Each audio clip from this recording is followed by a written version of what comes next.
I want to do a quick video on this because I didn't do the video when I was putting it in. It's not that hard to put in. It's ignition switch, and it sits right in there like this.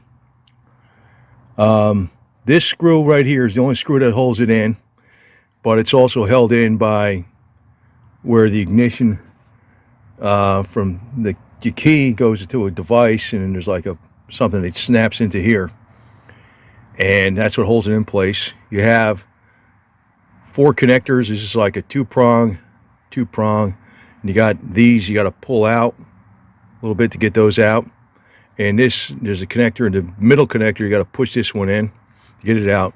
It sits in there just like this. Now what I want to tell you though about this is a little bit different. Where they're not getting to this on the YouTube. This can cause a lot of quirky problems, and I changed this switch 12 years ago. I've had this car for 17 years now. It's a 1999 Sebring convertible, Chrysler Sebring. And what was happening recently was that the blower motor, the heater blower motor, would stay on just the last week or so, unless I turn the key off again. Then these little lights on here would stay on sometimes, unless I turn the key off again. I'm thinking, well, that's not a problem. Then it developed a short circuit in the switch, and it killed the entire battery. And I knew it could develop a short circuit because I had the battery charger on it, which is over there. You can see the little blinking thing right there, green light.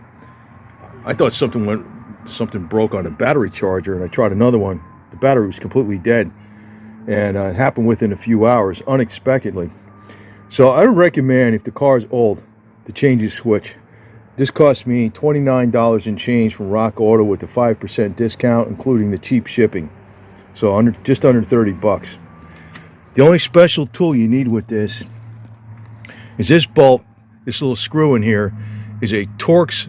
It's a security type Torx screw. So you need a security type Torx screw bit. Okay, Torx bit, security type. It's got like a little pin in there or something that stops you from putting a regular Torx wrench, socket, or whatever the hell it is. You know, the Torx wrench in there normally, the normal one, the Torx bit, you meant to say. You can get the security type Torx bits on Amazon or they're cheap. They're like, I don't know, 10, 12 bucks, a whole set of them and a whole bunch of stuff. To take this out, all right, you disconnect your battery. You got 2 screws down here, 1, 2. This comes out. This little piece here is like a little, you gotta loosen your steering wheel, like with the tilt thing. This comes up over this. Then this pulls up off of that. Then there's 2 screws on the top of this. When you have the battery disconnected, I already said that. You got 2 screws on the top of the multifunction switch. Then you pull that up. You might have hold it out of your way with some tape or something. And then this screw right here is right behind the switch, right about in this area right in here. It sits in there just like that.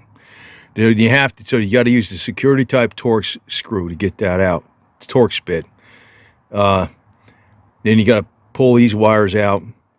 To get the key out, if you want to take the tumbler out, underneath here, you got to put the key in a run position. In the run position, there's a little thing you press on the bottom. It's pretty noticeable. It's about that wide. You know, it's a gray piece of metal. You can only press it in when the key is in the run position, in the on position. So you have to have the key to get the tumbler out.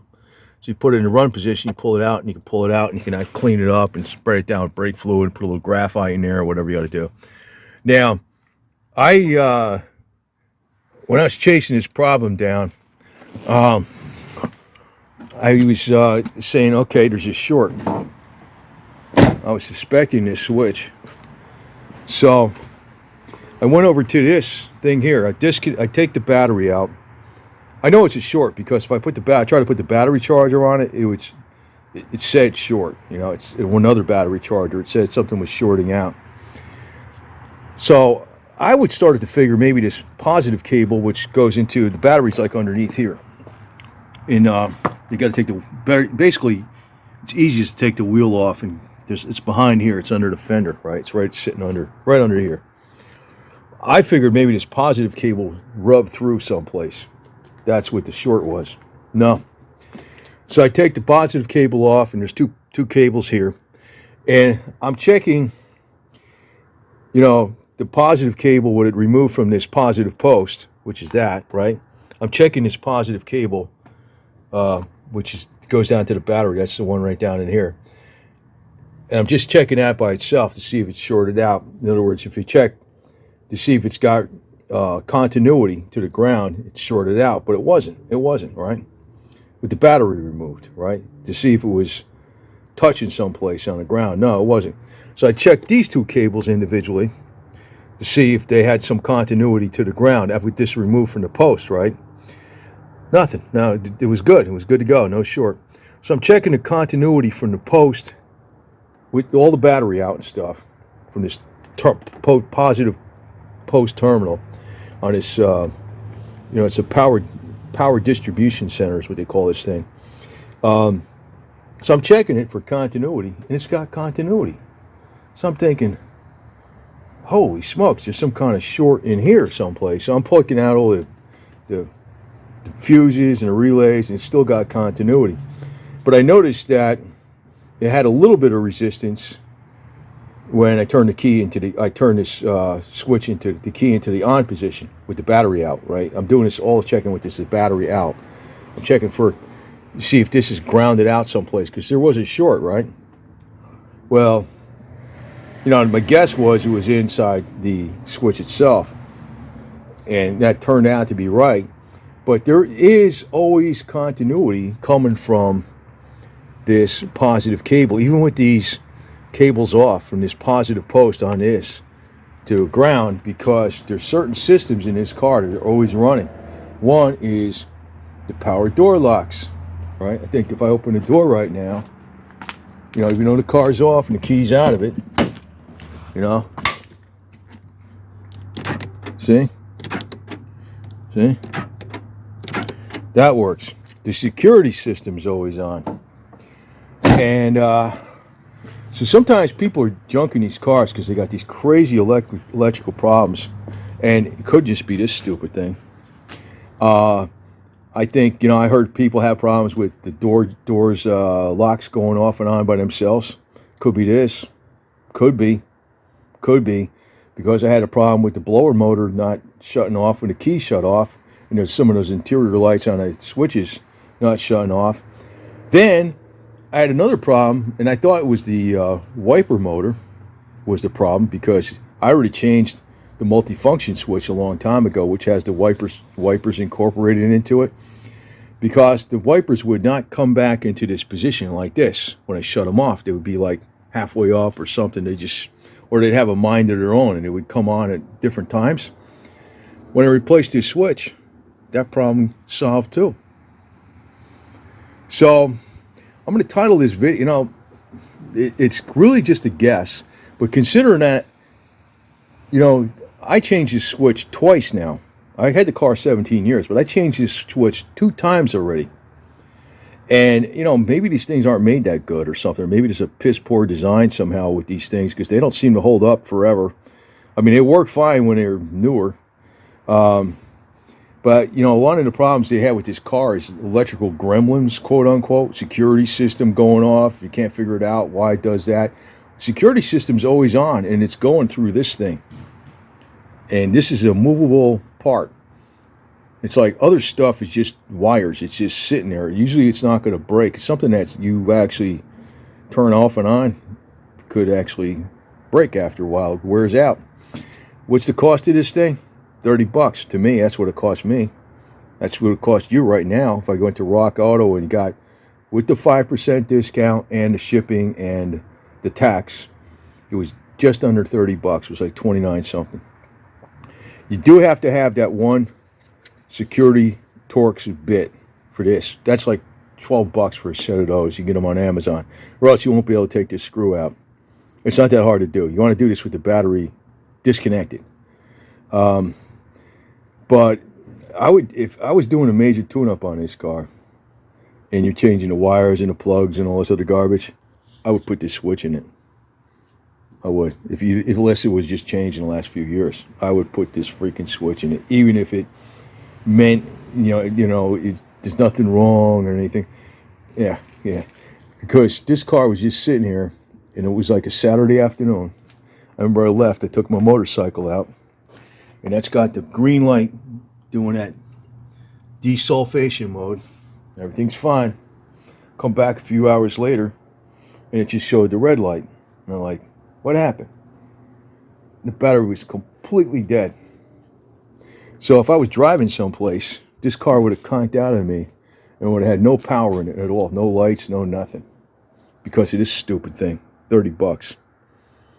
So, when you're doing a major tune-up, throw one of these damn things in it. I mean, I swear to God, I think it's... I realize, I got all the books on this thing too, with all the diagnostic manuals from the factory service manual. They're very confusing to go through, and they're telling you you get your scanner and you look for this, you look for that. Well, other stuff. It's either being like the body control module goes bad or something like that. Usually a wire doesn't just go bad. The wires in this thing are pretty, they're routed pretty good. It's something that you're going to be using off and on, like this. And I should also mention, whenever I put these back in, I always put this stuff on them. Specialist WD-40. It's for like, it's sort of like PB Blaster WD-40. It's like PB Blaster that's more like a rust corrosion preventative.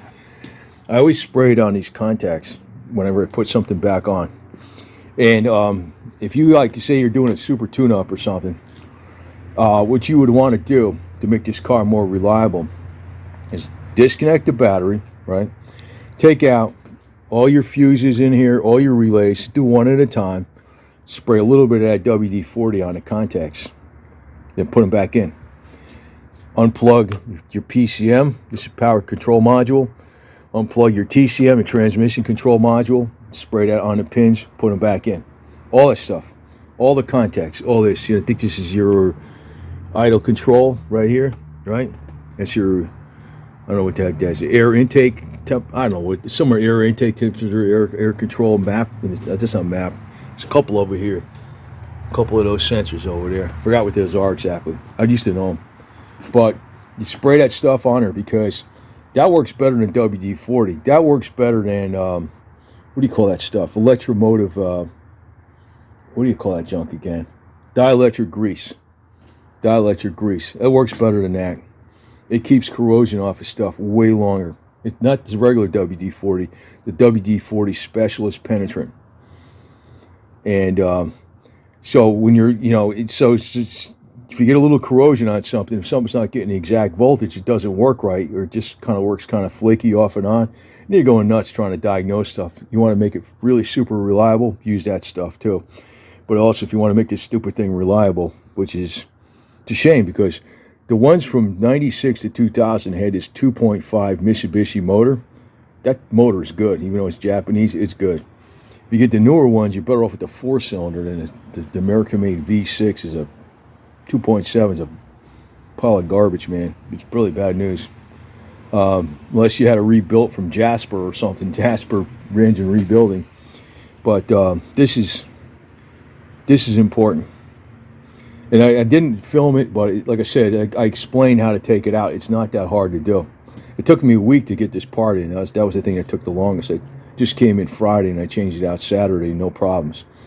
I might have to change the battery because it went down to 0, but I did. I left the headlights on for 5 minutes, and I tried to start the car with the headlights on. It started right up, so battery seems to be decent enough for now. But this is something they all forget about, and it's not one of these things that you're going to see in a book. It's just I've had this car for freaking 17 years, and I've seen a lot of weird problems, and I think a lot of problems that people have with the security system and going off by itself, and the door locks going off by itself, could be with this stupid thing. Could be the ignition switch.